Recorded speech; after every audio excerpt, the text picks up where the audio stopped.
Bonjour à tous. Dans cette vidéo, on va analyser ensemble l'indice du dollar américain, le DXY.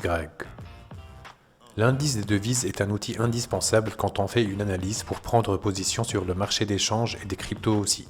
Un indice de devises permet de mesurer ou de visualiser l'évolution d'une devise indépendamment des autres devises. On vous explique. Sur le Forex, les instruments sur lesquels nous pouvons investir sont des paires de devises qui représentent l'évolution d'une devise par rapport à une autre, comme l'euro par rapport au dollar américain, ou le dollar américain par rapport au franc suisse, ou le pound par rapport au yen, et ainsi de suite. Alors qu'un indice de devise permet de représenter et de visualiser l'évolution d'une devise indépendamment des autres. Et pouvoir isoler ainsi une devise nous permet de faire des analyses plus fines et de prendre de meilleures décisions lorsqu'on prend position sur le marché. Par exemple, l'indice dollar est considéré comme une mesure du mouvement du reste des paires. Donc si l'indice dollar augmente, nous pouvons nous attendre à une baisse de toutes les autres principales devises. Et cette corrélation existe aussi entre l'indice dollar et le Bitcoin. Cela signifie que les mouvements du Bitcoin et de l'indice dollar sont majoritairement opposés, d'où l'importance de bien analyser l'indice du dollar. Maintenant, on va analyser l'indice du dollar, le DXY, pour mesurer la valeur de la devise américaine et cette analyse pourra nous indiquer la probable direction du marché d'échange et des cryptos aussi. Sur ce graphique de l'indice dollar, on est en weekly.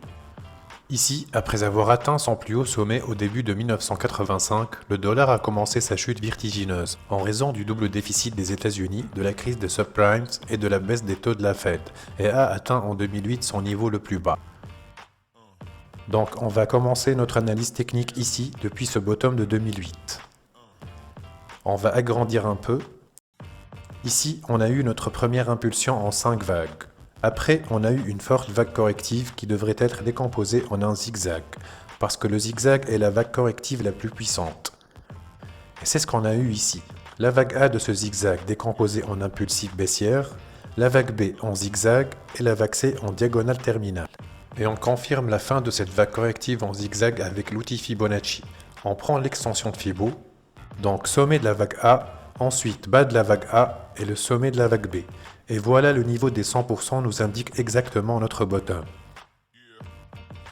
Donc ici, on a eu la grande vague 1, ensuite cette vague 2, ensuite on devrait avoir la grande vague 3, on va voir où elle va s'arrêter, ensuite vague 4 et 5. Ici, la grande vague 3 en bleu doit être décomposée en impulsive. Et voilà les 5 vagues de notre impulsive. Et on peut clairement voir cette autre impulsive d'un niveau fractal inférieur en sous-vague 3. Et on peut aussi confirmer la fin de la grande vague 3 en bleu avec le niveau gold de l'extension de Fibo. Ensuite, on a la deuxième vague corrective, la vague 4, toujours différente de la vague 2, ici en flat. Donc on devrait avoir 3 sous-vagues qui composent la vague A, 3 sous-vagues qui composent la vague B et 5 sous-vagues qui composent la vague C de ce flat. Ensuite, l'extension de Fibo nous indique parfaitement la fin de cette grande structure avec une vague 5 décomposée en 5 sous-vagues. Donc là, selon notre analyse, on peut confirmer la fin de la hausse du dollar américain. Et cela devrait profiter aux actions puis au marché des cryptos durant les prochains mois. Après avoir terminé cette grande structure haussière, on a eu cette première vague baissière décomposée en 5 sous-vagues. On peut supposer que c'est la vague A d'un grand zigzag correctif, donc on devrait avoir un rebond en vague B décomposé en 3 sous-vagues, ensuite une autre vague baissière, la vague C de ce probable zigzag décomposé en 5 sous-vagues, avec un probable objectif vers les 93.